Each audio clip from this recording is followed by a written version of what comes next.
have 1 minute. Oh, we do. That way, if Yeah, I'm we sitting can at a start table early. with We're you, recording. And you just was talking down at the table, I can just set think. this in front of you and then pick you up.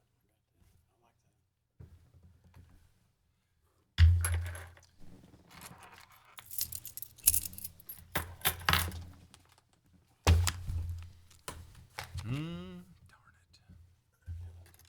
Glasses? No, you got your No, glasses. I was going to print some stuff out. Oh, I'll just share.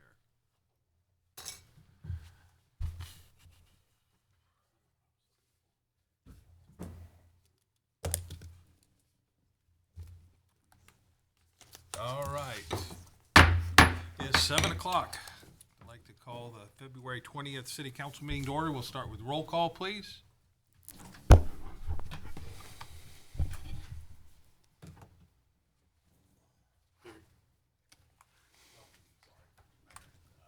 Lane, Here. Daniels, Here. Hanamike, here. Ritter, Here. Murdoch. Here. Okay. Please rise and join me in the Pledge of Allegiance. I pledge allegiance to the flag of the United States of America and to the republic for which it stands, one nation, under God, indivisible, with liberty and justice for all. All right. First on our consent agenda, we have approval of our minutes from our February 6th meeting and approval of pay ordinance number 872. Any discussion or questions about consent agenda or motion? I'll make a motion. We approve the consent agenda. Second. All right, we have a motion and a second. Any discussion? Roll call, please. Murdoch, Yes. Ritter, Yes. Hanamike. Yes. Daniels. Yes. Lane. Yes. Motion carried. Okay. Our next item is called to public. Members of the public are welcome to use this time to comment about any matter relating to city business not listed on tonight's agenda. The comments that are discussed under call to public may or may not be acted on by the council during this meeting. Does anyone wish to address the council tonight under call to public? Okay, seeing none, we'll move on to number 3, old business. Our first item is to hear about our 2020 CIP update. Yes, council, we've talked about this at the previous council meeting. What I've done since that time is take a look at our 2019 year-end financial statements. And actually, we were going through that whole year-end process. Bonnie and I were with all the city funds, but the capital improvement fund was the one that we started with. I was able to true up all the numbers through 2019, which actually freed up some money in the CIP for a couple of reasons. There were some projects. The last version of the spreadsheet that you saw had the 95th Street project. We were projecting to be about $150,000 more than it actually came in. And that projection was really from the beginning of 2019. So I hadn't adjusted that number yet. So there was $150,000 there. Also, in this previous version, we had the Public Works building. When we purchased that property, there was about $38,000 there we had overestimated. So making those two reductions, also there's about $39,000 in savings for the sunflower water treatment plant improvements. All of those were in the 2019 column. So as a result, we ended 2019 with over $200,000 more than where we thought we were going to be. So that's good news because now we can consider additional programming throughout the life of the 5 years. So what I did with the version that's in front of you tonight is I've added these projects, and these are the ones from our last meeting that we talked about that have risen in priority. So the list is there. A couple of lighting projects, just nighttime street lighting, Lexington and Commerce, 83rd Street and Coles intersection improvements, demo of the old sewer plant. Now this one I had in there, I think I only had 20 or 30,000, but that's going to be a more significant project there. So I've upped that estimate to 70,000. So this is the old sewer plant behind Chick Lawhead's house. We left there in 2009 and cleaned up what was there and mothballed what was there, but we never demolished. We never took those structures away or did anything with them. So long term, there's nothing keeping us from leaving it there, but long term, I think it's a responsible thing to do to demolish it. So that's that project. And then the last one is the column lifts for the street shop. This would be essentially the truck lifts. The old shop, they still have a 2-post floor lift that really isn't big enough for our larger dump trucks that we've been buying. So this project, 55,000, would purchase these column lifts, and they're actually pretty neat technology. There's 4 separate kind of individual columns, and they're all Bluetooth connected together, operate as one. But they'll allow us to get those trucks up in the air safely. So I've incorporated those projects into the spreadsheet that you see now, and I'll go through and just kind of point out where those occur on that spreadsheet. The other thing I did, as we talked about at the last meeting, we have those. The previous version had those 2 sewer extension projects that were in there, getting sewers to 95th Street and then getting sewers out to Edgerton Road. I've kind of zeroed out those projects for design and construction, and I've created really 2 new ones. Project 32 is $50,000 in the 2020, so this would be this year's money, for a Southwest Growth Area feasibility infrastructure plan. And then the rest of the money from those 2 previous projects, $1.5 million, I've shown as project number 33, and I've just said that that's infrastructure improvements in support of economic opportunities as sort of a placeholder for essentially for the Southwest area plan. If a big economic opportunity happens out there that we need to react to, we have funding in the CIP to be able to do that. So as we go through then the spreadsheet, I've made those changes in the bottom half, the CIP updates 2020. So you see the $50,000 this year for the infrastructure feasibility plan. And then number 33, the infrastructure improvements in support of economic developments. That $1.5 million spread out between 2021 and 2022. You can see the other projects, the column lifts there in for next year, that's 2021, and then the other ones in the out years. So really the important parts to consider on this year's update are the changes I just mentioned for this year, for 2020, but then also kind of the reason we do this at the beginning of the year is so that we know where our capital projects priorities are going to be moving into the 2021 budget cycle. So the 2021 projects are kind of important to keep in mind. So in terms of that, this year we're the roundabout project, we're designing it this year, we're building it next year.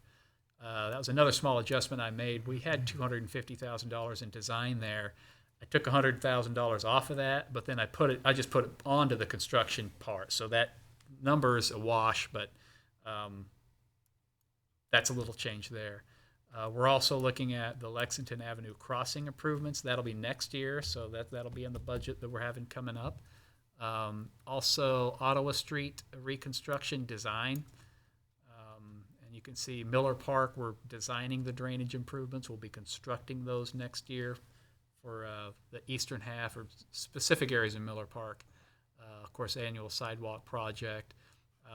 Remember, again, number 27 there is a placeholder, the bond referendum. It's $3.2 million worth of projects spread out over the next 4 years. If the referendum doesn't pass, that line will just be zeroed out. Which line was that? Line number 27. So that's more or less a placeholder right now. Yeah, the other thing then on 2021 would be lighting for B Field, and then the projects that I'd already mentioned down below. So that's it. If the council's comfortable, of course, this doesn't obligate you to approve these for the budget or really approve any particular project at all. It just sets the expectations for the rest of this year and also moving into the budget cycle. So I'll answer any questions you might have about any of those. Otherwise, if you're comfortable with it, if we could just have a motion to approve the 2020 CIP update, then we can get on with the budget process. Questions for Mike? On the jack that you was talking about, Mike, do you have the height out there so you, on your big trucks to go Yeah, actually, inside with that? yeah, Ron had one vendor out, and they actually brought the four post jacks out, and we lifted a truck up in the air and played around with them a little bit. So So yeah, you had the height in the building? yeah, it was plenty. That building, plenty of height. Okay. Yeah. I didn't remember, so. Yep, it's tall. I'll make a motion to accept the 2021 to 2025 CIP program update. I'll I will. second that. Okay, we have a motion and a second. Any discussion? Roll call, please. Lane, Yes. Ritter, Yes. Daniels, Yes. Murdock, Yes. Hannemeyer. Yes. Motion carries. Okay, thank you. All right, item B, approve 2020 strategic plan update. Similarly, council, we've talked about this the last couple of meetings. I think we went over the red lines at those meetings. So what I've done is kind of just summarize the major updates that we've made on the plan this year. Again, it'll be a red line version of the plan we adopted last year. So on the staff report, I've kind of laid those out. We have a new objective to develop infrastructure feasibility plan for the Southwest Growth Area. We just talked about that. We have new initiatives and objectives relating to the downtown area in IF 4.2. A new objective for the development of asset management plans for the community center, pool, water, and sewer systems. Really, this is in response to, we set up those, what do we call them? The separate funds, asset management funds. That was what I was looking for those water, sewer, the community center building, and there's another one. We set those up to kind of be their own little CIPs for, the pool or for this building or for the sewer plant. And so this objective is kind of staff coming together and working out that long-term CIP for each one of those, so we can program that money in the future. The next one is a new initiative relating to affordable housing. On that, this is a little bit of a sidetrack, but the Johnson County is implementing a countywide housing study through who is it? The United UCS. Yeah, United Community Services. United Community Services.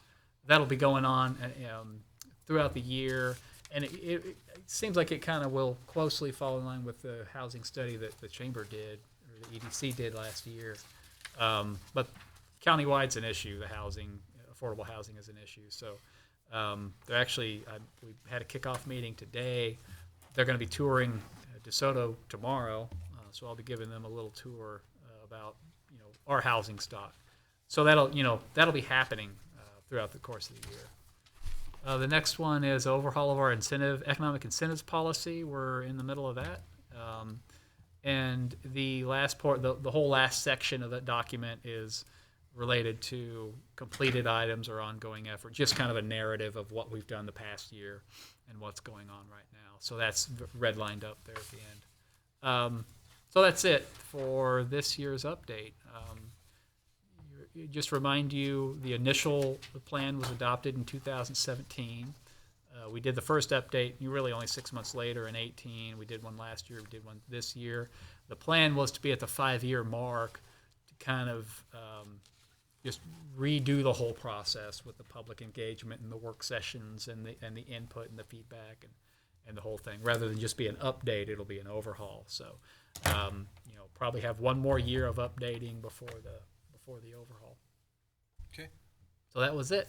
If you care to approve this year's update, just make a motion to that effect. All right, any questions, discussion, or motion?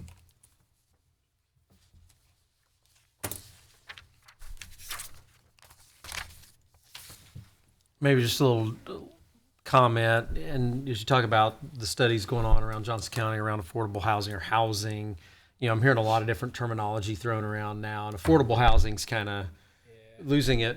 I hear a lot about attainable housing is being used, or housing affordability. That's the real term, right? Yeah, housing affordability, because it's kind of a spectrum of issues. But I'm hearing housing attainability. Workforce housing, is that out of? Well, I mean, people are talking about housing for workforce, but I think it becomes a little bit too. It's putting people in a box, if you will. What is workforce? Workforce is kind of all over the spectrum. And the issue is the cost of housing, right? And so we need it in here. I'm just wondering if we want to tailor the terminology to housing attainability or housing affordability. But I believe we need that addressed in our strategic plan in some way.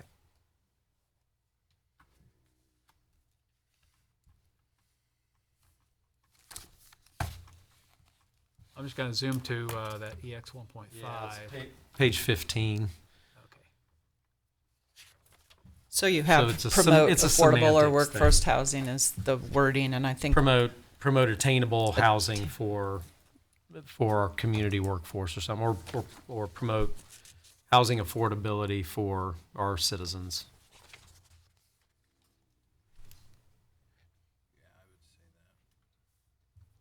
Promote housing affordability for our citizens. So that would be the only change that I would propose. I really like what all you've done, Mike, to incorporate particularly all the content from our summer retreat. I can make that change.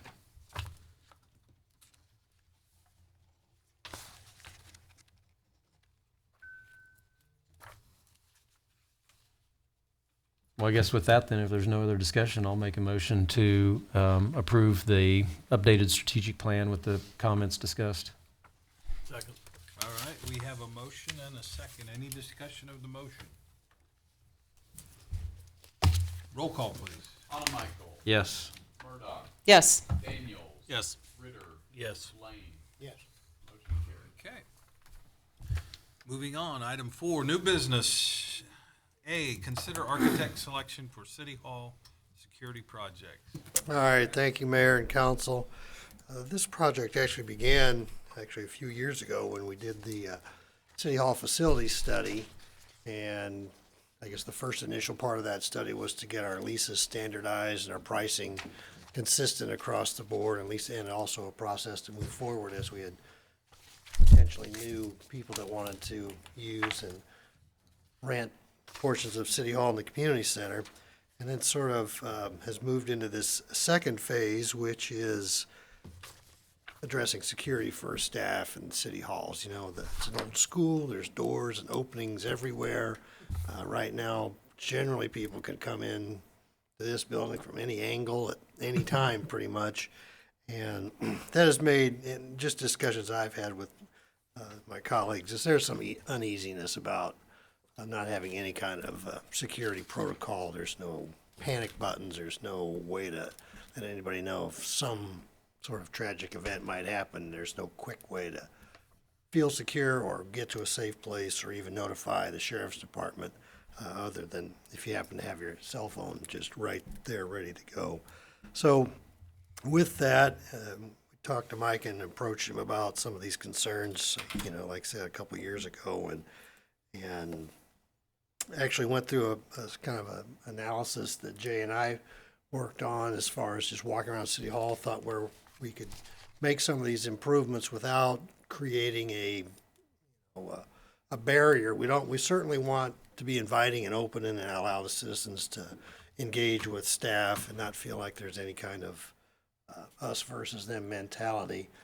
So with that, we have a security consultant that's on board, and they recommended a couple architects that we should talk to. So Jay and I spent the better part of a couple mornings showing them around, talking to them about our concerns, how people move through the City Hall. I mean, even the downstairs where the Arts Council is, and how we can make sure the ADA accesses are maintained and nobody's impeded in any way, shape, or form as far as being able to communicate with city staff on a face-to-face level. Anyway, with that, we had two architects that met with us, Gassinger Walker and AMAI Architects. And at this time, based on Jay and I's meeting with them, we are recommending to the council the Gastinger Walker group. They are more expensive. It's based on their fee. Now, obviously, that can change because there are a lot of unknowns. They've just spent an hour here. We don't have as-built drawings, so there could be some things that they uncover during the course of their design that could impact their fees. But I think they've got a pretty good handle on what's going on here. They did get all the information we had, including the drawings that when this building was renovated, what we did or what the plans were. But like I said, there's still some issues that Jay can speak to as far as heating and cooling and ventilation and where the pipes are, and I was gonna say where the buried bodies are too, but Jay knows a lot of that stuff that will certainly affect the ultimate outcome of this project. Anyway, the other thing with AMAI, their price was lower, but we felt it was a little bit more too bare bones, a little bit too just kind of like here's your result, and just sort of drop it on our desk and say thanks a lot. Both firms, I mean, I thought they were both very capable. I think both representatives that showed up were certainly knowledgeable, had very good discussions with both of them as we toured the facility. And like I said, we walked all around this level, downstairs and down through the Parks and Rec offices and also the Jazzercise area. So I think they had a real good understanding of what we're trying to accomplish and making sure that we still maintain the very important aspect of having citizen interaction with staff. Anyway, with all that, we would recommend hiring Gastinger Walker to proceed with the security plan. And certainly we'll be bringing back updates to the council as we get more refined ideas and improvements that'll be necessary. Do you have any pictures of these doors that you're looking, the metal and glass thing? Or? Danny, we do not. We talked about what they may look like, but most of them are just going to be full glass, at least like on the main entrance. The areas that we felt were the most public, which obviously the front door, where the ADA accesses would be, open glass. Some of the other areas that are shown on here that have the red dots, those are secure areas. There'd be more like just, like these doors here that just have the panel where basically staff is going through, not necessarily public areas. So, but the public ones will be, we talked about making sure those were entire glass doors and even sort of glass partitions on the sides as well. That'll be part of what they're figuring out, is exactly what to propose to put in here. So, I mean, we shouldn't. Yeah. We wouldn't have to pay them anything if they gave us all the answers before we had Oh, them. that's true. Yeah, we could just take the drawing and go to bed. Any questions for Brad? Any other questions? No, is the consultant working out well? You think they'll work well with you? Yeah, I think so.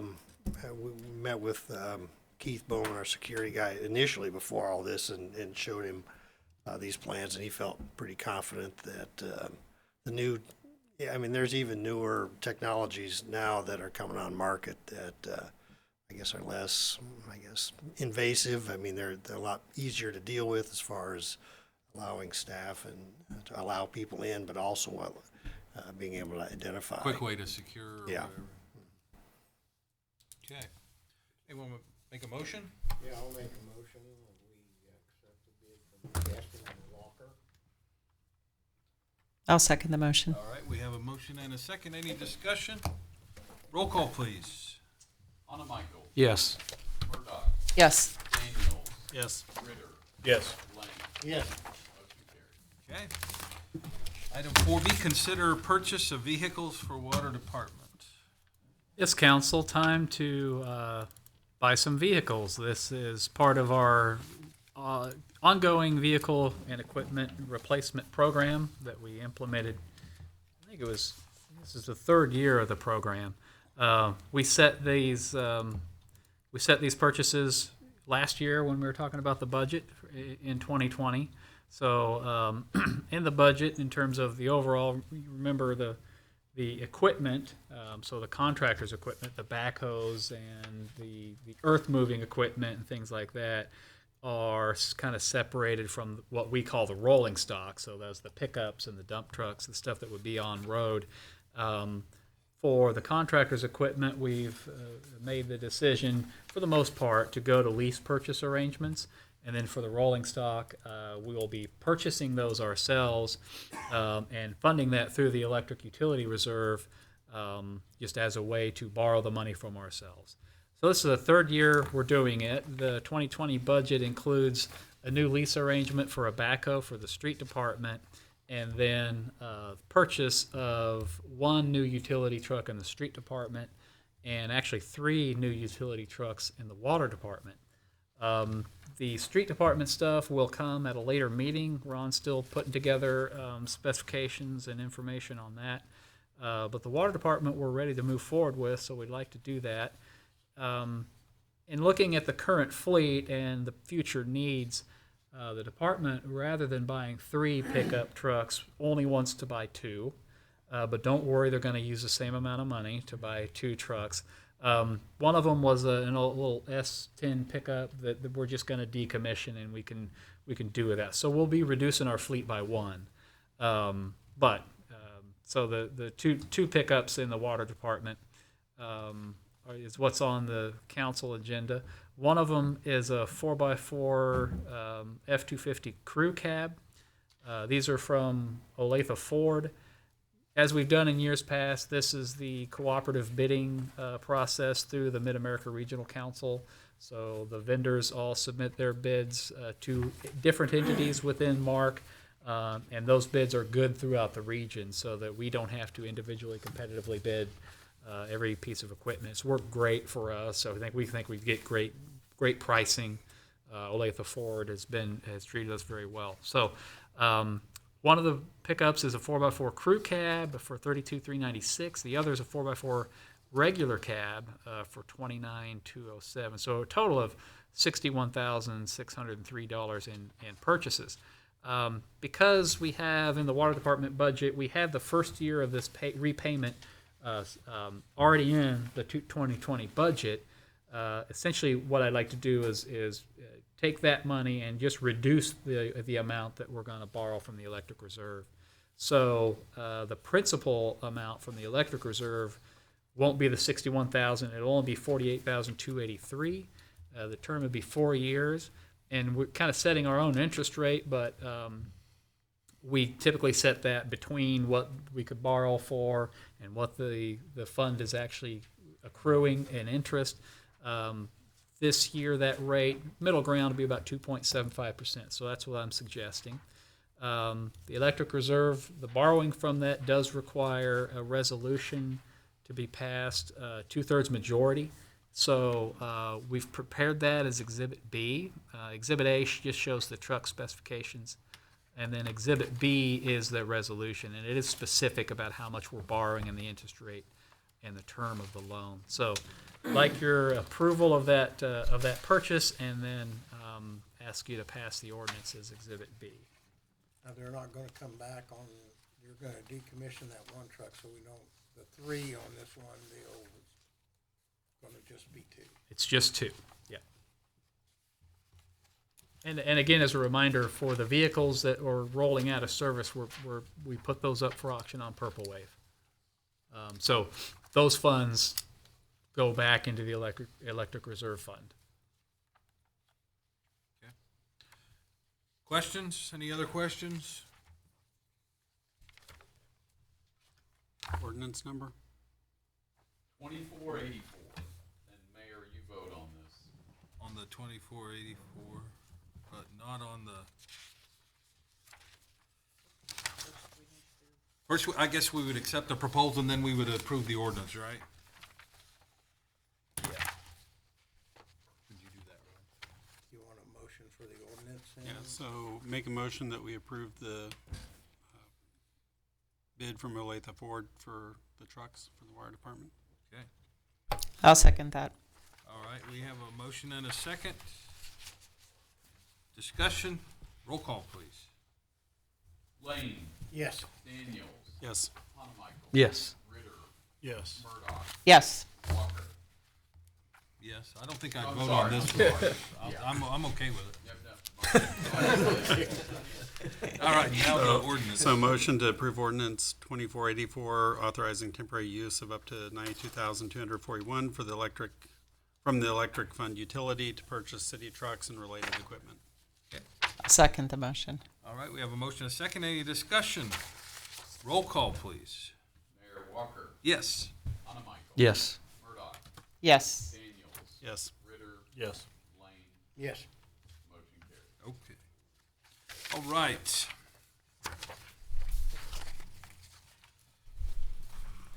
Item C, consider Lawrence Humane Society agreement.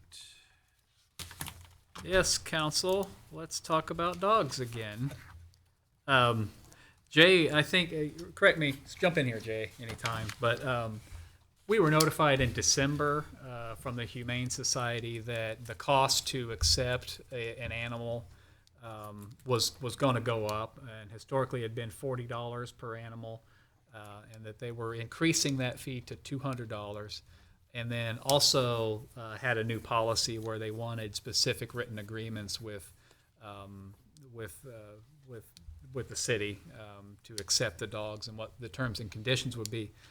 Working through that, we find that their agreement is such that they will not take any animal that is otherwise prohibited by a City of DeSoto ordinance.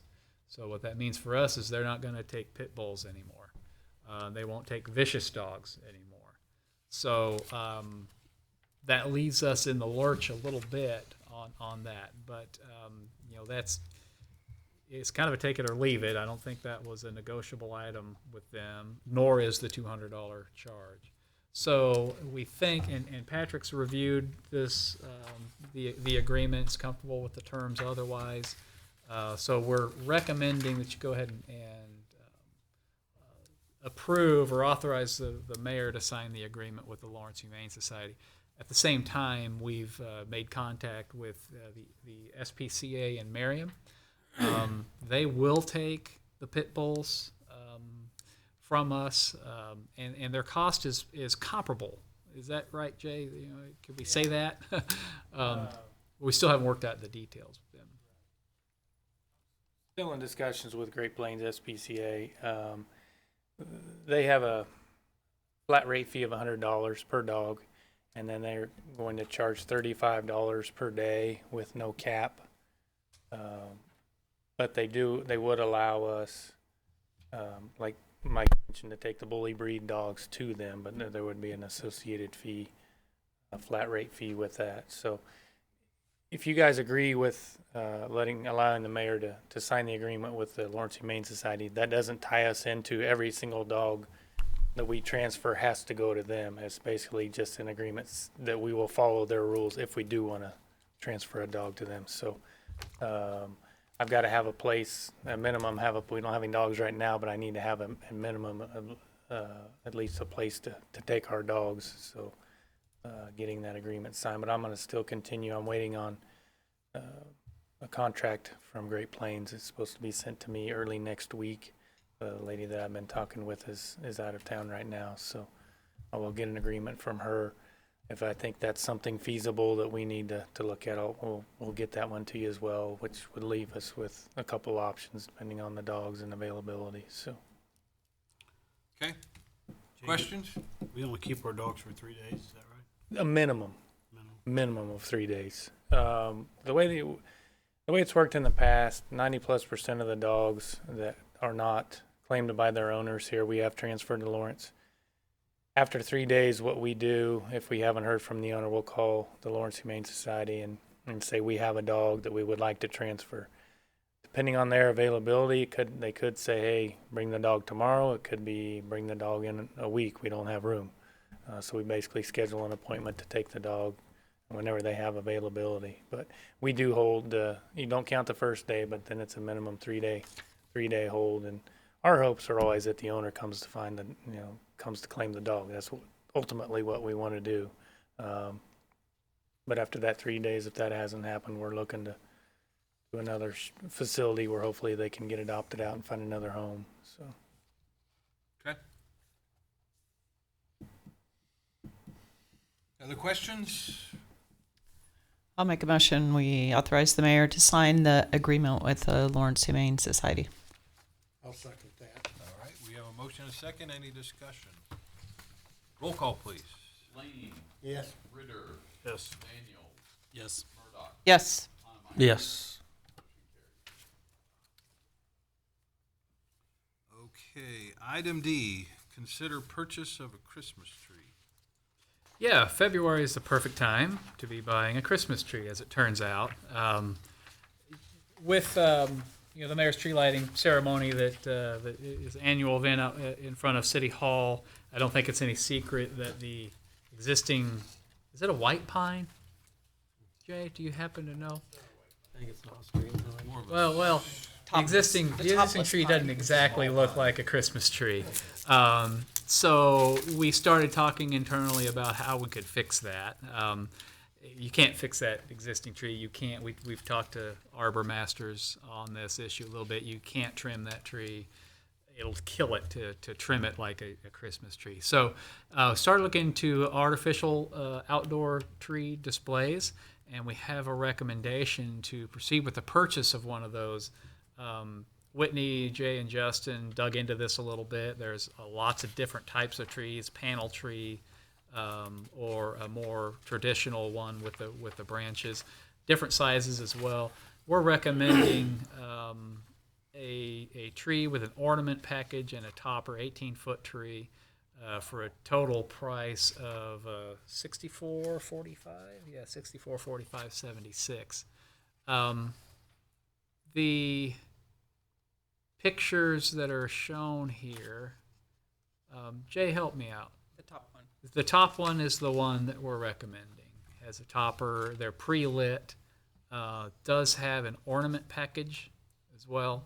So essentially, it's what you see there. The other type is a panel display that kind of looks. I mean, to me, it just doesn't have the quite as real look as the other. The reason we're bringing this to you in February is because most of the manufacturers have a price bump at the end of February. They want to encourage early year sales early in the year. General fund budget can absorb this, and we're asking for your approval of that purchase. Moving forward, then implementation. We have talked to arbor masters. I understand that the existing tree was planted by Mayor Meunier. I don't know, it hadn't been that long, 10, 15 years ago. It's a pretty big tree for as young as it is. The arbor masters folks say they have a spade big enough and that tree can be transplanted somewhere else and survive. So that's what we would like to do. Don't have a price on that yet, but that's our intent. We need to probably talk about where we're going to put it. There's some ideas. One idea is down by the bench in Miller Park that was just dedicated. We could put it somewhere around here. I don't know. We don't need to make that decision right now. The other thing we're thinking about doing, if we purchase the artificial tree, is to pour a concrete pad for it to go that has electrical wiring in it that maybe goes to an actual switch that can be thrown during this ceremony. So that's kind of, we'll work through those details as we go through the year. But the tree, there's a price break at the end of February that runs out at the end of February. So if you're so inclined, we ask for your approval to do that. And I'll ask any questions. And Jay's here as well. I would like to see us price out removing that tree and planting another real tree.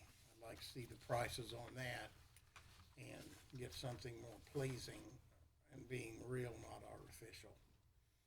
But that's my thoughts on it.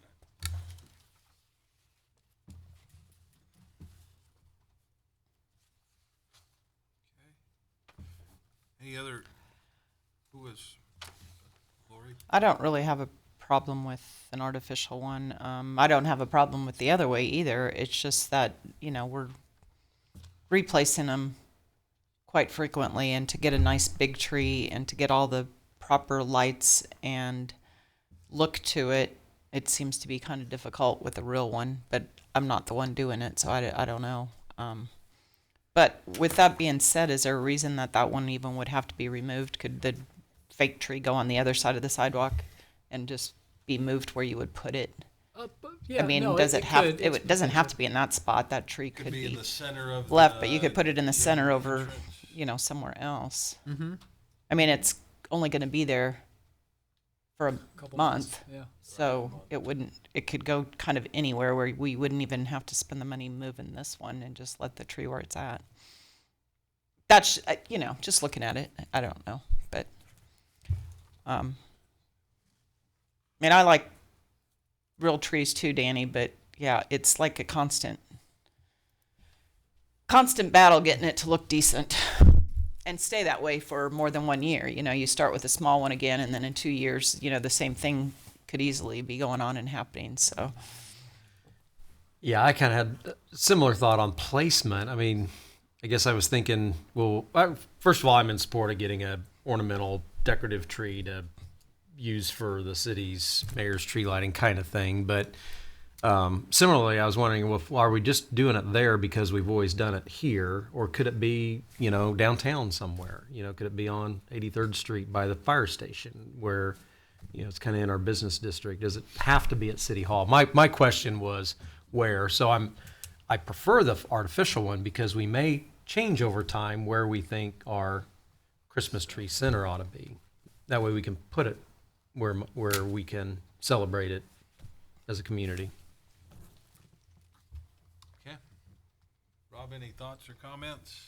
I'm fine with our official, the upkeep and maintenance to keep the normal one looking like a Christmas tree would be over time something that just would continue to struggle. Location, City Hall tends to work, but having our official being able to be moved, we could change. So I'm fine with it. Kevin? I am fine with the artificial tree. I agree with everybody's comments about the one that's out there. The only thing about, I guess it could get parts stolen off of it out here as it could uptown. So Yeah, I get that. Yeah. Theft would Does it really? be an issue. But I agree that it would be kind of nice to use. Yeah, that's why I was kind of thinking by the fire station, at least it's semi-occupied, but and maybe more center. But that's just a random thought. My thinking was that with a artificial tree, we have a choice of what we want to do with it. down at the park in front of the gazebo, I mean, there's a lot of places. I'm kind of like Danny. I like a real tree, but I'm not going to stand in the way of progress or the flexibility of being able to move a tree. I am real concerned about what they really look like, though, because I just am not sure the pictures really are doing it as much justice as I really would be excited about. You but kind of have to see it. Marketing photos versus real. I mean, I wish I had time to go look at one somewhere, especially in like Florida right now. This one right here. I think I saw these in Arizona, though. I mean, I did see them at visiting my folks down there. I'm sure it was they weren't real Christmas trees. Probably also a factor of what it looks like after the street department's handled it a few times. It's got to be Jay, though. Jay? Okay. Yeah, so that Parks wasn't- Department will take Parks Department. much more care That's in much better. handling it.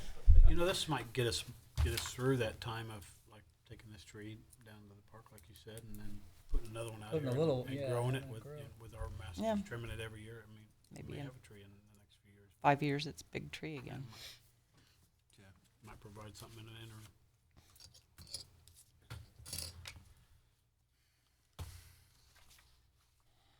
Okay. Well, do you want to move now and save the $300 or consider or whatever that was? Yeah, I'll make a motion. We accept the bid from Christmas Designers in the amount of $6,445.76. Second. We have a motion and a second. Any discussion?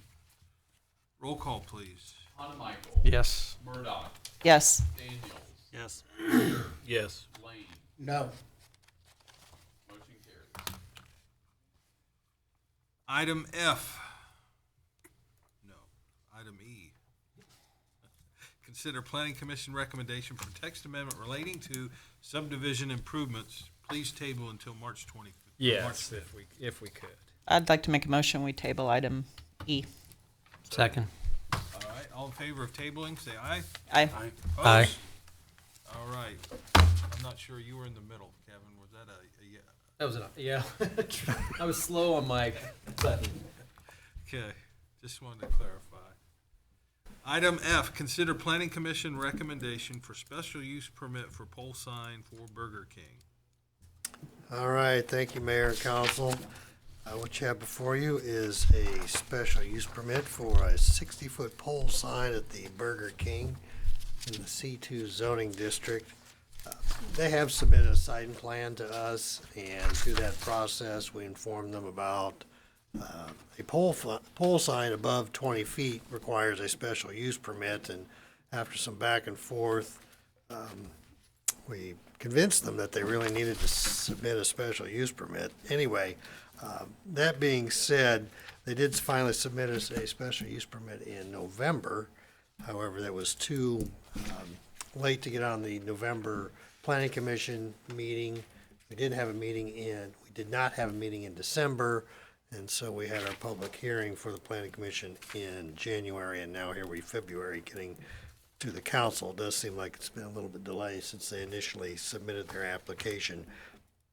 However, one thing, I'll just go through the staff report. Generally, the staff was in favor of allowing this to continue or to be approved by the council. Some of the key factors were the zoning district that it was in needs to be a C2 district, which is what the Burger King has been rezoned. The whole area around Commerce Drive, at least the Hike 10 properties have been rezoned to C2. It also needed to be in the K10 highway corridor. So that also met our basic criteria. Going through some of the items that we typically look at, is the character of the neighborhood. As I mentioned, it's a commercial district. There's 3 other pole signs in this area. The most recent one, actually the Harps one, it was approved as a pole sign SUP, even though it was not the maximum height of 60 feet above ground level. But of course, the Casey's has a pole sign, the gas station has a pole sign, and who else? I'm missing one. McDonald's. The McDonald's, of course, the first one. Anyway, going through these things, generally there isn't much objection as far as the staff report. The one thing that we did spend a little bit of time on the Planning Commission with was the environmental impacts, not necessarily stormwater or water pollution or anything like that, but the fact that based on our ordinance, there is a potential that almost every location on that corridor could have a pole sign, depending on their business and their use. And so we did have some discussion on well, how many is too many? At what point do we want to potentially consider saying enough is enough? I don't think that they felt like this one was the trigger for that, but there was some concern about, we are developing that area as a fairly established retail corridor now, and highway traffic, obviously on K10 is a pretty important part of that. There could be a lot of capturing of potential customers, not just citizens of DeSoto, but people that are driving between Johnson County, the Kansas City area, and Lawrence. So I think that was something that they were concerned about. They didn't feel like at this particular point in time that was a showstopper in any way, shape, or form, but it was something that they felt was something to note, and then certainly express those concerns to staff as we talked about this item. Generally speaking, as I said, it's a commercial area. All these things there's 3 signs in the location. They have met all the requirements as far as our technical review. Once again, it's in the overlay district. The pole sign 60 feet is our max height from base elevation. The most they could have is 400 square feet, so it's 200 on each side. There's only 1 pole sign that's allowed per property, and it must be associated with the business that's on that tract. the colors cannot be bright, loud, and flashy, which they certainly are. They're pretty subdued and match the typical color configuration that you'll see with the Burger King. Anyway, with all of that, staff recommended approval to the Planning Commission. The Planning Commission is recommending approval to the City Council for a 20-year special use permit with annual automatic renewals after the initial 20-year term. The pole sign would actually go right by where the drive-through is as you make that turn and head back up to the, after you order, and head towards the restaurant to pay at the window. It's in the very far bottom right corner, right actually by the plus sign. There you go.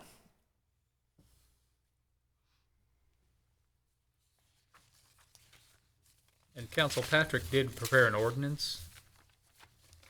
2485. Questions for comments from council? I got a couple questions. Mike, do you know the building height? Yeah, the top of the parapet is 24 feet 24 feet above grade, grade. so it's 24 feet high. Do we know the height of the harp sign? Do you recall that?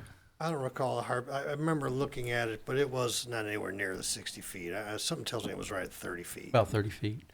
And they're proposing a 20-foot elevated sign at the on Commerce Drive. Say the Yes. building's 28 feet. I guess my concern, obviously we've got the ordinance in place, but my concern is on the height. The 60 foot's our maximum. The requirements are that it can be demonstrated. When it can be demonstrated, the pole sign is necessary for business due to topography, visibility, and other factors. And certainly it sits up from the highway, and it's very, very visible. I don't personally see why it would need to be 60 feet tall, other than they're going to the max.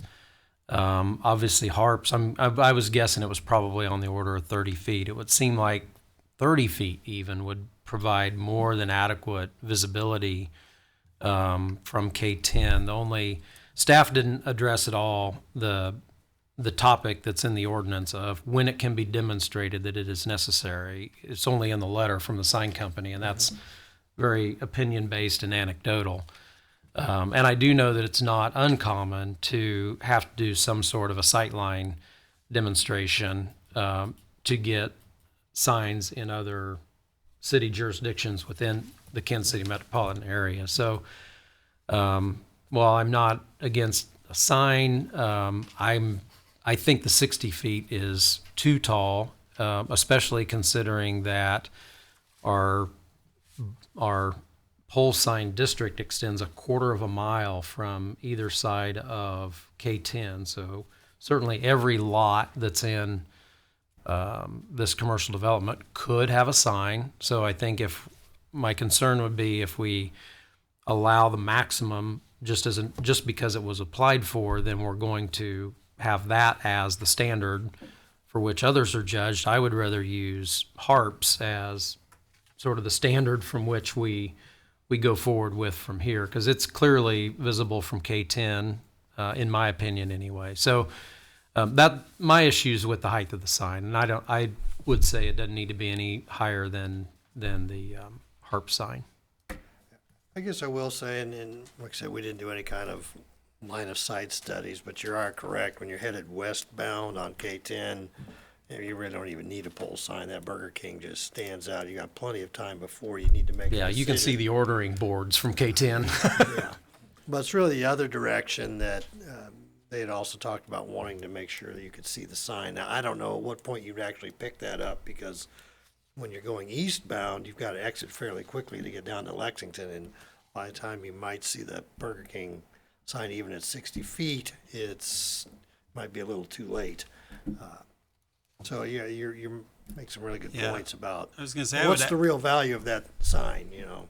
I would disagree on the harp sign being visible. It's visible from one direction at one point in time, but all other directions, it's not there. And as soon as you get Burger King and more buildings built up, you will not see harp's sign at all. It's going to be invisible. Furthermore, the topography there starts to slant down from McDonald's, goes down a little bit. They built it up some, but coming from the westbound side, which would be your Lawrence traffic. The current signage things, the Super 8's going to be blocking it. McDonald's is blocking it. A lot of trees are going to be blocking it. How tall is the McDonald's sign? It's at 60 feet. It's at You can see 60. it right there. So And you'll be able to see. yeah, but again, like it was mentioned, look at where the exit is compared to Yeah, where we you'd were be- looking. So the sight line, being able to see it coming from that direction, because you come down a little bit of a hill, you into a little bit of a valley before that, then you end up coming back up. It from the westbound traffic heading east, you're almost going to have that height. I guess one thing also I'd like to point out is they asked to move their 20-foot sign from the western side of their site to the far eastern side. Because you're right, Rob, that Commerce does dip. So they wanted to have that, their 20-foot pylon sign moved to the higher point, I guess, on the Yeah, plat. because in the street view, the Burger King sign will not be as high as McDonald's. Right. Not Right, even that's close. correct. So from that perspective, any of those from there going east in the development area become less visible from the west anyway. So we end up with 60-foot tall signs that are only visible where it's really not effective for them. So again, I don't feel like the height is And once you had- advantageous. Once you had buildings south of the Burger King property, they're going to start blocking visibility of the building. True, but I guess what I'm saying is visibility from the west becomes less likely anyway, even with a 60-foot sign on those properties to the east. So, 60 will still be visible. well, that's fine. I'm just saying I don't I was gonna agree that the 60-foot I was going to say, has been from looking demonstrated. at the sight lines when we were talking about the billboard and what was necessary to be able to see at 60 would be visible and actually functional. Okay. And that was Lori, from having run some tests. comments, Lori? Not really. Any more to add, Rob? Kevin, do you have any comments? No, I'm good with it. Danny?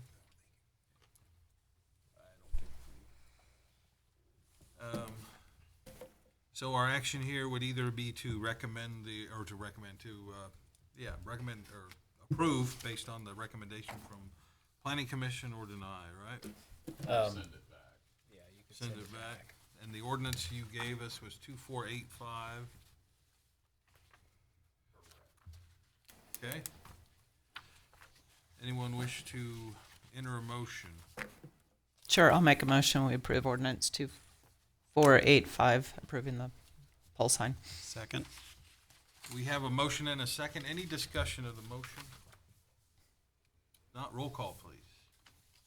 Mayor Walker, Yes. Anna Michael, No. Murdoch, Yes. Daniels, Yes. Ritter, Yes. Lane, Yes. motion carries. So I guess if our planning commission has a concern about the quantity of pole signs, perhaps it would be something to add to the task list to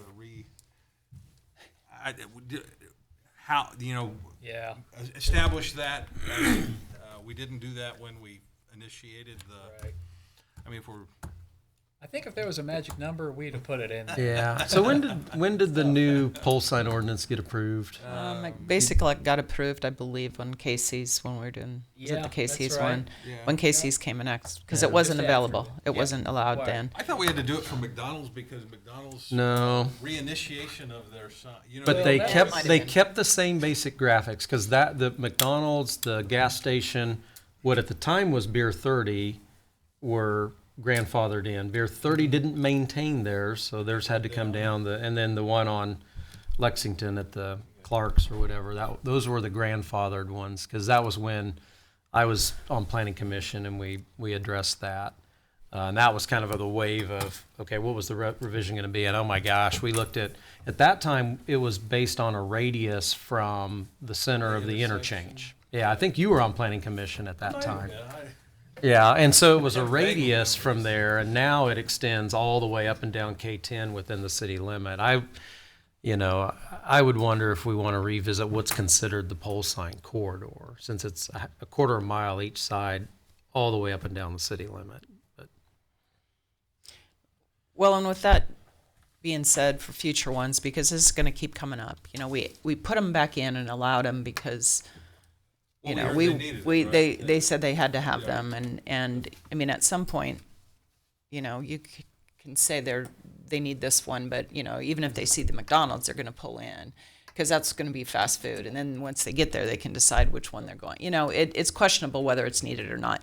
But I do think that some of the points that Kevin made about what is the right height and at how many, if there was a way for a better study to be done to show us what these are going to look like and the you know, the density of them, if we had, say you put one on each of these lots, you know, at 60 foot, Does it become could we the get way- somebody you know, doing us a drawing of that? So a visualization coming from each direction, different places on the highway that see that, so we can kind of make a decision on that. And, you know, I'm sure you can't really do anything to make this process harder from anybody that they're not going to want to do it. But, you know, just, you know, so we do know what we're going to say. So at some point, if we say, hey, it is too noisy, and sorry you weren't in there, and now it's too noisy, and we're going to stop, so that we can kind of plan ahead for that point, because, you know, this is all the way down city limits. So we're talking 91st Street.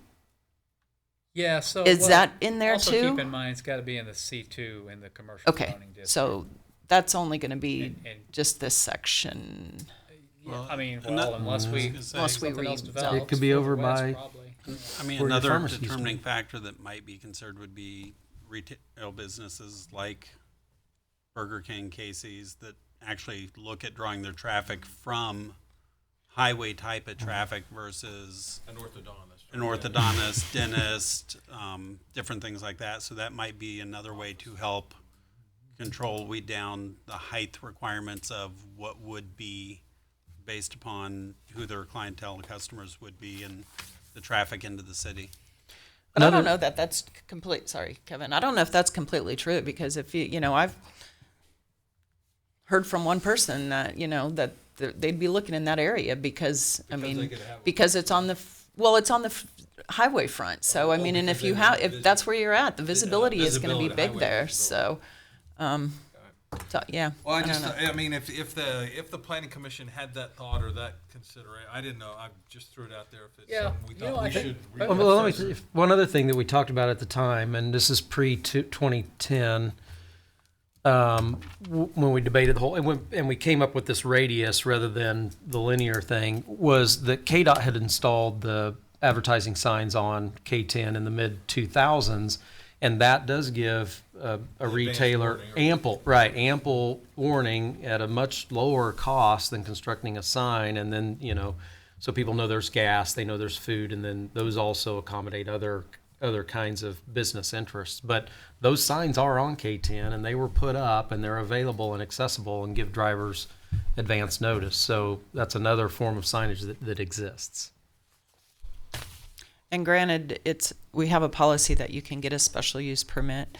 Both Burger King and Casey's have been built and opened before either of them got the permits for their Right. special. What does it tell you So about the need?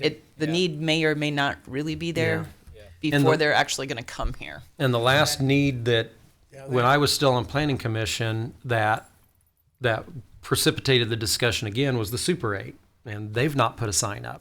So again, you know, what is that real need? They pushed that one really hard, and they've not put a sign up. So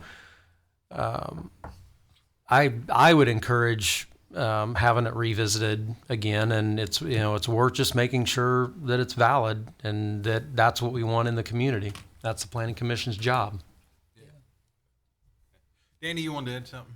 Yeah, I would like to see, I agree with Lori, I'd like to see some kind of visual effect that we could see when they propose something like this, so I agree with that, and I'm glad she brought that up. Now, is it not true that that's $6,600 a year when they add a sign to the state?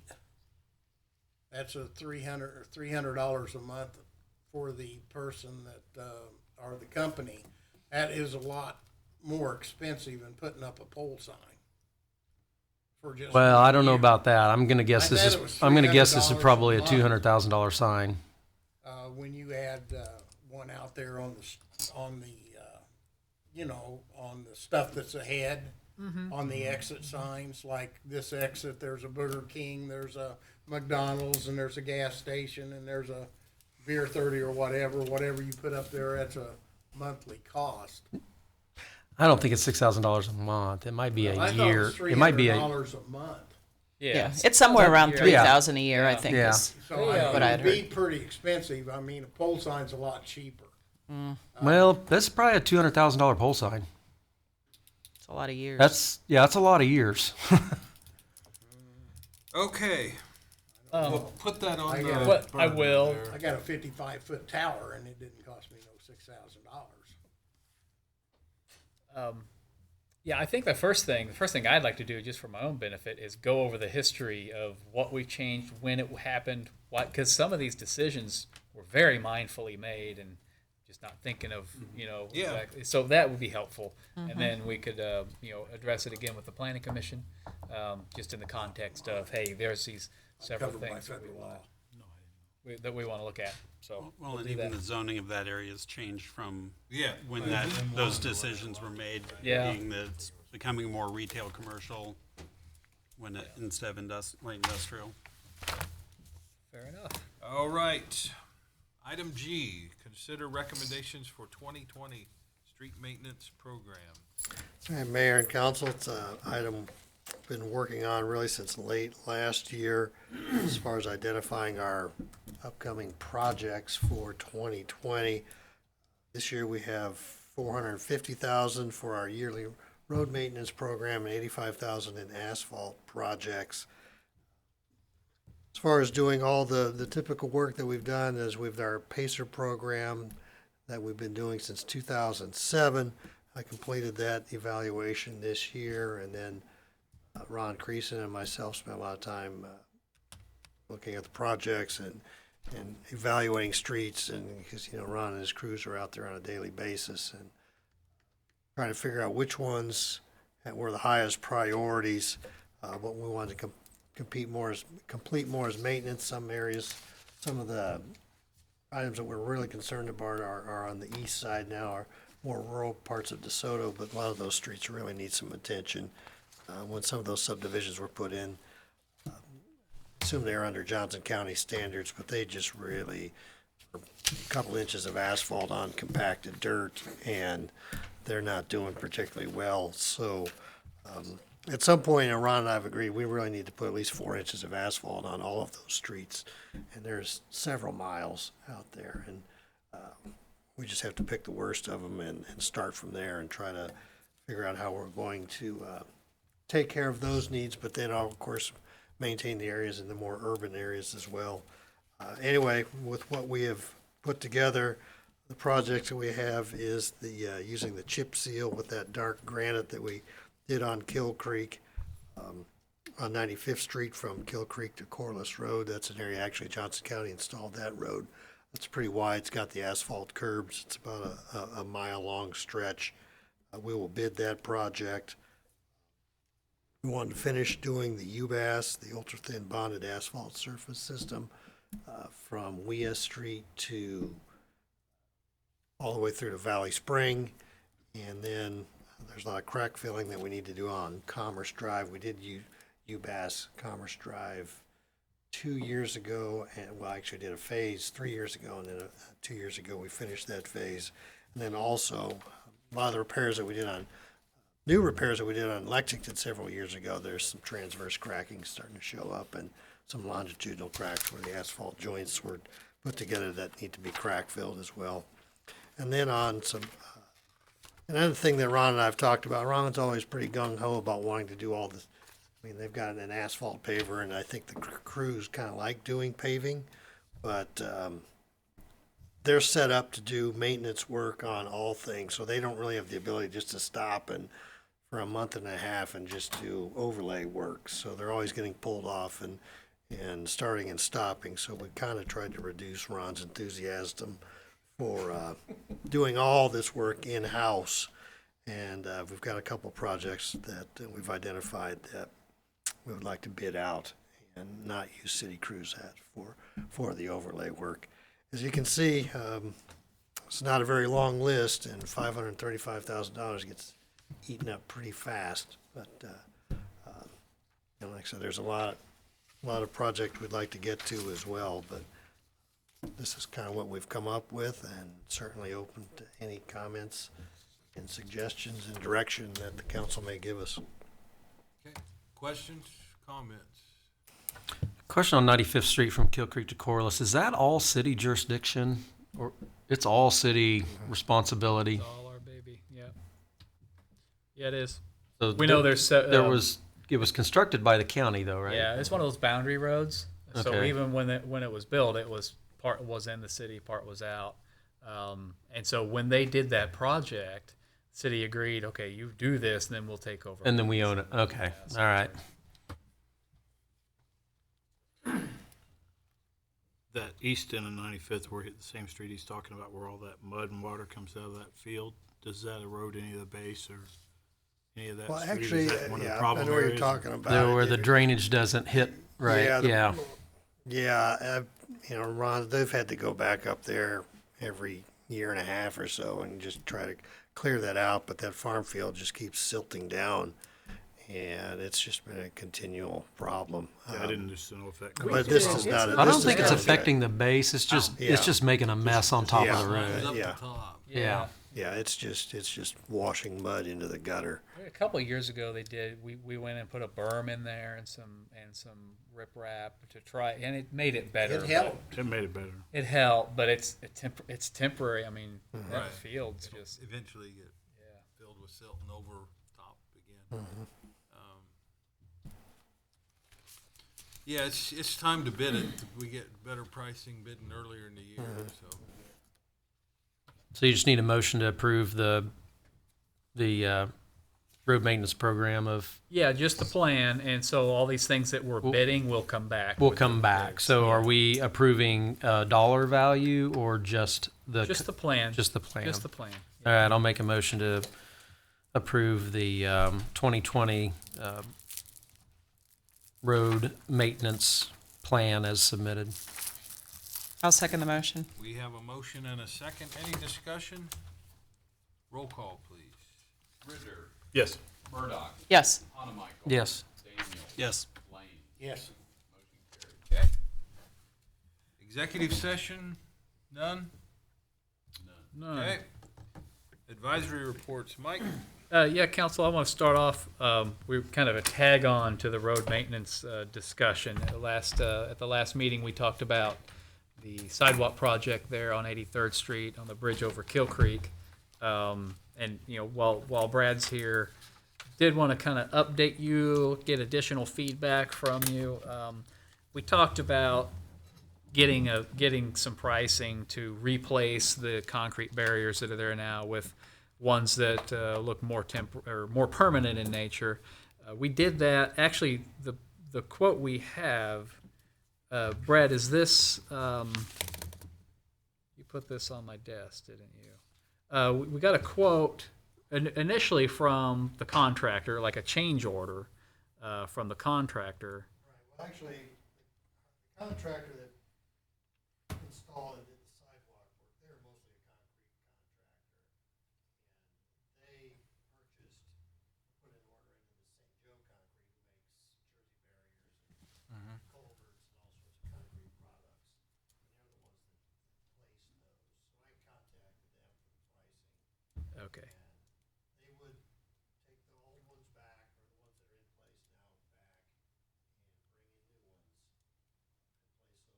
Replace those, and those would be the 110 ones, and then they would also have the end caps in place as well. And the price was $32,000 to $36,000. Yeah. And then we would also, and then also it had us doing traffic control as well. So that's Those would be tied up yeah. probably a day. Yeah. That's one. We just wanted to get you an idea of the kind of the scope of the price we were looking at. Is there, Brad? So with this amount, is there a thought that we will go out and get another price from somebody? Is that? Well, I guess what I found is the people that make the barriers, there's not very many people that make them and do the delivery. It's a whole different set of people that place them. So it's started to be sort of one of those things that I wouldn't say chasing my tail, but it's just like, well, I find somebody who can make them. We'll give you a price for the barriers, but you need to now contact somebody else to place them. And I guess what Mike and I talked about is thinking maybe just to finish the project up and then go back out for a complete new bid on new barriers and just put it out on Drexel and just give companies to actually rebuild their project. Yeah. So the downside of that is that the current project has a fence being constructed on top of those. So I guess the question is, if we think we're gonna go out and bid and replace these, do we want to put the fence? You know, do we even want to put the fence up, or not? If we do put the fence up, maybe we look at the fence and after a while it doesn't look too bad, and we just decide that we're just going to leave it. That's a possibility too. So anyway, just kind of want to get some feedback on that. How much do we think we're gonna save on competitively bidding? Maybe it's 20%, but that puts us down. I guess so. I'd go back. What was the original cost of the barrier in the original bid? Compare that to what this new cost is. I mean, But did this new cost include taking these back, the price of these coming back? yeah. And That's swapping out those. that was, the 32 to 36 was with the rebate for those? Yes. Yeah, the berries themselves are pretty cheap. They don't. It's They don't cost much. Again, Yeah. yeah, I'd like to see us do it right, and I think there's probably merit to putting it out on Drexel or something like that and getting bids. However you guys want to do that, I just think we need to do it right. It looks way too temporary. I'd like to agree with Kevin. I think we need to do something about it. I've had a few calls about it, and a lot of people are unhappy with it. I don't think I'd spend the money to put the fence on top just to take, that's a step that we shouldn't do. We just delete that from the current contract and add it to the next one. If we need that, we'll, Well, okay. you know, what I mean? Yeah. Yeah, if we're gonna even be thinking about changing it out, no offense. Well, let us do that then. So what I think we'd want to do is, well, first of all, just kind of get a reality check on this 32 to 36. Look at the original bid, see what that was. You know, maybe have some conversations with some other contractors that do this.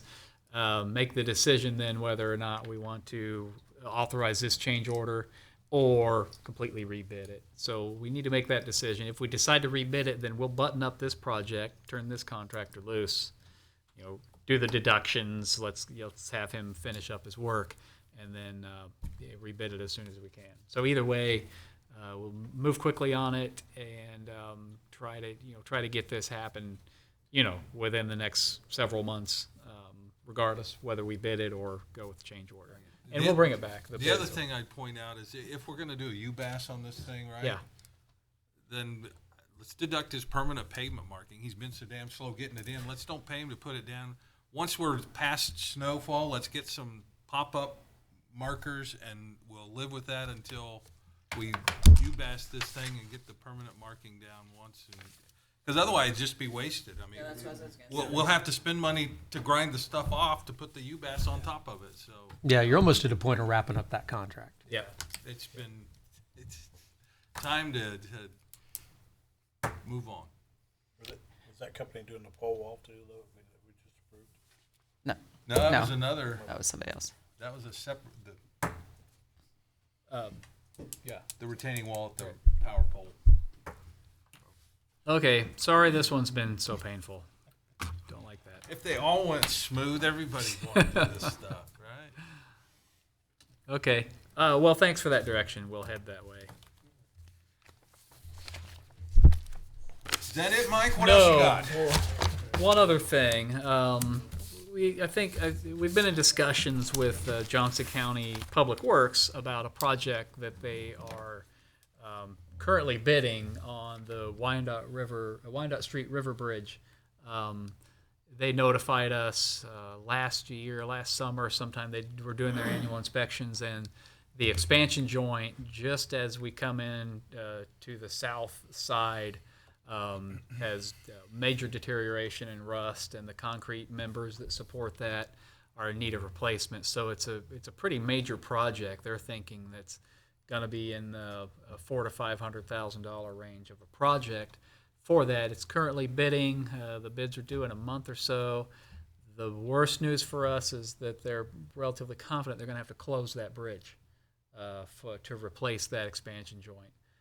They don't know how long that closure might be. It could be 30 to 60 days is the guess. They won't really know until they get the contractor on board and they kind of work out the construction schedule. Good news is we're not paying for any of it. That's the best news. But it will be a painful closure of that bridge. The detours are K7 or Eudora, or the detours. So I want to start getting the word out there on social media and just around. I think half our city employees live over in Linwood, so it's going to be affecting us. Their commute time is just got a little longer. Yeah, the commute time. Maybe it's time to fire up that ferry service again. So a heads up on that. We'll be getting some formal communications out as soon as we. I want to nail down the expected times a little bit better with the county, but just kind of found that out last week, so I wanted to inform you of that. Did they say anything about a complete closure, or could we make it one lane? No, it's complete closure. Yeah, Is what they're they saying. say it's Joint, complete. that's good. Yeah. Hard to do half a joint. That was it. That's all the good Okay. news from me. Oh, great. Thank you, Mike. City Attorney, what do you got? Nothing for me, Mayor. That's good news. Thank you. Brad, anything for the group tonight? No, I don't have anything. All right. Well, Jay, since you're here and Atlanta's not, what can you tell us about parks?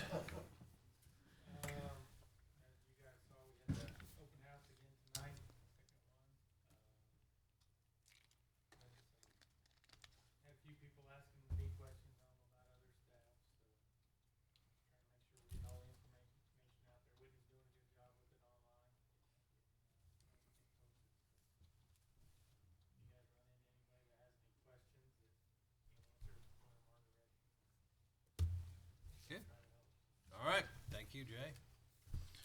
Council comments. Danny, would you like to start us tonight? Okay, thank you, Mayor. I wanted to say that I saw and I got 2 calls on the street department pothole repair. They've been doing pothole repair, and I didn't know until I got a phone call. And then 2 days later, I saw them out doing the potholes. So wanted to say they've done a good job in those places. And the one I saw was one down on Cedar Creek too. So they were out there doing that. So I wanted to say that. So that's all I had, except this isn't working, Mike. Your speaker there? Yeah. Yeah, you gotta be pretty close to that. mic. Yeah. Oh, really? So we need I'll to probably see. have that checked. Yeah, I'll see if we can turn them Because, up. I tried to measure with the phone here, and it Okay. ain't done anything. So, okay, thank you. That's all I had. Thank you, Mayor. All right. Thank you, Danny. Kevin? I don't believe I have anything tonight, Mayor. Thank All you. right. Rob? Not tonight. Lori? Mike, I had a message from Don Bueller that the Friends of the Caw are going to put one of the life jacket The eject things station, up, yeah. and we're going to be, I think, the first station. So, if she gets you that date before she gets me, can you maybe make sure we get some pictures and kind of use that as a good photo op for good. DeSoto? Well, yeah. Maybe Danny and his wife can do some pictures or something, and maybe we can kind of try to get Whitney to get it on when they're installing it. The life jackets won't be in right away. I think they'll be Yeah, that's probably summer. When will spring or that summer, be? but Do you have a date? within the next couple of weeks is what I That's what she was said. told. Yeah, So she reached out to me. So the idea is there's a life jacket station where you can borrow a life jacket by the boat ramp. Oh, okay. And so Evergy's green team Yeah. is going to be Right. building, and I don't know exactly what it's going to look like, but some sort of a kiosk Right. structure with some signage and to have the life jackets there. They're looking for an adoptive family. Don's thinking maybe someone like the Rotary or someone to kind of take on maybe, the upkeep of that, but then also the thought was that the life jackets might wind up down at the Cedar Creek ramp, Yeah, so yeah. to bring them back. So, Okay. Well, we already have adopted that boat ramp, so Oh, okay. I'm sure we can probably Monitor the. monitor the life jackets a little bit if we just make sure we get it on somebody's calendar other than my own. Give me a call. One of those Mike, retired guys. I'll make Or sure Rob. when I find out. Yeah, to great. give 'em to you. Will do. Okay, anything else? That'll be it. Thank you. Kevin? Yeah, a couple things. First, I want to give a shout out to Whitney. I think she's doing a great job. Jay mentioned it with regard to the park stuff, but I like her writing style. I like the way she's promoting a number of things. Hopefully, she's proving to be effective from a numeric standpoint or whatever. But I like what I see that she's putting out a lot. So I think that was good. The other thing I have is kind of technical. I don't know if it's a text amendment kind of thing, but regarding the stacking, how vehicles are stacked at the Burger King through the drive-through. Drive-through stackings, some communities measure it from the order window, some measure it from the speaker box. I mentioned this to Mike. The way that site is configured, when you're at the speaker box, the second car back is in the drive aisle. Third car back blocks the drive aisle. And unfortunately, their drive aisles aligned with the road coming in. Long story short, what I'm wondering is if we can, the bottleneck or the governor on drive-through throughput is at the speaker box. That's why you can have two speaker boxes feed into one drive aisle window. So I would like to see that we evaluate stacking from the speaker box on future site plans. This one wouldn't have been a problem had the entrance to the site not aligned with the drive entry, then the cars would have wrapped. But they will not wrap. Oh, so they would have otherwise if this If that had been, say that entrance had been centered on the building, they wrap this way. the natural path is to wrap. Now that could have been something that could have got caught in site plan review, but it's not going to because they demonstrated adequate stacking. What I would like to see is that we change how we discuss stacking to measure it from the speaker box rather than from the window. Gotcha. Because that way it would have illustrated that stacking would have, somebody would have said, oh, it's either going to stack out into Commerce Drive, or if it's really going to wrap, how are you going to get the cars entering from Commerce Drive to go in there? So, and I didn't find where we actually say how you measure stack. Yeah, But I'm gathering from this diagram, we do evaluate it from the window, which is probably half the communities in the metro. Yeah. And then if you're stacking from the speaker box and there's not an entrance there and they're wrapping around, you end up with a situation like the McDonald's at Shy Mission Parkway where Or people make 2 lanes of stack and then nobody can get through the parking lot. yeah, but then it would show up. Then when you drew that, you would show it and you would account for it differently. You would account for it by the way that you configure your drive-through entry relative to that, because you're right. That's the other problem is the stacking blocks your parking. Especially And with 2. Because I know at Shy Mission Parkway, my colleague and I, we park across the street now because you can't get in and out of that parking lot at lunch because the double lane. Yeah. The remedy is the aisle width and where you put that first row of parking. You wouldn't have parking in front of the, anyway, it would have been apparent. So I would ask that we look at our development guidelines to measure stacking from the speaker box. Yeah. Okay. Anything else tonight, Kevin? That will be all. Thank you. Okay, thank you. All right. I have one item for sure. I sent everybody an email about some upcoming training through Mark for crisis situations. So I'd encourage you, if you are able to attend that. I think it's coming up in May. May 20th from 8 a.m. to noon. Yeah. Danny, did you get the? I was going to I print did some off. get it. Okay. I did get it. I haven't looked at it yet. I did get it. I got it late. All right. I guess the other thing, I was gonna bring a park board recommendation tonight, but I forgot to print off the resumes, so I'll do that next meeting.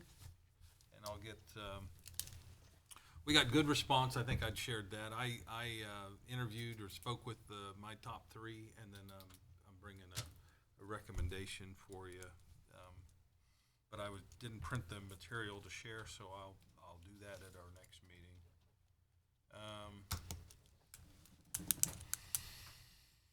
I think that's it. I would entertain a motion to end our meeting. I'll make a motion, we adjourn. Second. All in favor? Aye. Aye. Opposed?